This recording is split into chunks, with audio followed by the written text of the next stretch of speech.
तो पत्थर लेके सोना का दांत तोड़ दिया।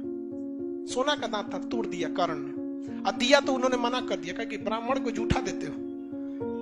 तो उसने कहा कि एक काम कीजिए ब्राह्मण देवता, हमको तीर लग गया है, हम उठ नहीं पा रहे हैं, वो मेरा धनुष उठा के दीजिए, हम अभी आकाश में मारते हैं, वर्षा होती है। बहुत बहुत बलशाली था। तो कहा कि हम उठा के देंगे तो ये मेरा कर्म हो जाएगा। और ब्राह्मण को कर्म के बदले उसकी मजदूरी मिलती है, दीक्षा नहीं मिलती। बेचारा कराहते हुए अपने से कर्ण ने धनुष उठाया था और इंद्र देव को मारा, वर्षा हुआ, धूल के दिया था।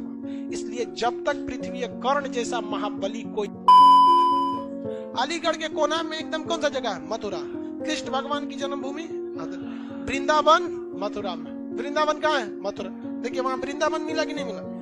वृंदावन के कृष्ण कन्हैया है कि नहीं? तो देखिए कृष्ण भगवान तो बहुते बहुते उपदेश दिए कि नहीं दिए। और महाभारत में सबसे ज्यादा अगर किसी के साथ छल कपट हुआ है बेचारा कर्ण के साथ। जीवन से मरण तक बेचारा को जिसने देखा उसने बेचारे से छल कपट। भगवान का रूप लेकर कृष्ण भगवान लोग, इंद्र भगवान, ये लोग मिलकर उससे कवच कुंडल छीन लिया। नहीं तो कोई मार देता क्या कवच कुंडल में? नहीं मार सकता। आखिरी वक्त में जब रथ का चक्का उठा रहे थे तो भी उसके साथ छल किया गया। लास्ट में जब मृत सैया पर लेटा था तो उसके ब्राह्मण का भेष लेकर कृष्ण भगवान उससे कहे कि हमको कुछ दक्षिणा दो। मरने के टाइम पे तो पत्थर लेके सोना का दांत तोड़ दिया। सोना का दांत था, तोड़ दिया कर्ण ने। और दिया तो उन्होंने मना कर दिया, कहा कि ब्राह्मण को झूठा देते हो। तो उसने कहा कि एक काम कीजिए ब्राह्मण देवता, हमको तीर लग गया है, हम उठ नहीं पा रहे हैं, वो मेरा धनुष उठा के दीजिए, हम अभी आकाश में मारते हैं, वर्षा होती है। बहुत बहुत बलशाली था। तो कहा कि हम उठा के देंगे तो ये मेरा कर्म हो जाएगा। और ब्राह्मण को कर्म के बदले उसकी मजदूरी मिलती है, दीक्षा नहीं मिलती। बेचारा कराहते हुए अपने से कर्ण ने धनुष उठाया था और इंद्र देव को मारा, वर्षा हुआ, धूल के दिया था।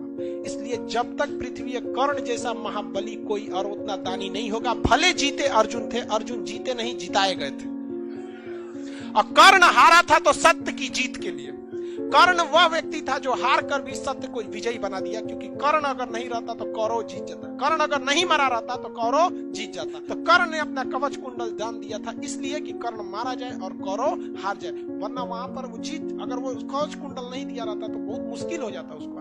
तो इतना मतलब वहां था। तो वृंदावन में कृष्ण भगवान ने बहुत बहुत उपदेश दिया। लेकिन एक उपदेश को अगर आप ध्यान से देखेंगे ना तो उसने कृष्ण भगवान, जब उसका रथ का चक्का उतर जाता है कर्ण का, तो कृष्ण भगवान से वो कहता है कि आप मर्यादा का ख्याल रखिए, रथ का चक्के उतरने पे आप वार कर रहे हैं। और उस व्यक्ति से जिसने अपना कवच कुंडल दान दे दिया, उस व्यक्ति से तो कहा, कृष्ण भगवान ने क्या कहा था? तुम बात मर्यादा की करते हो।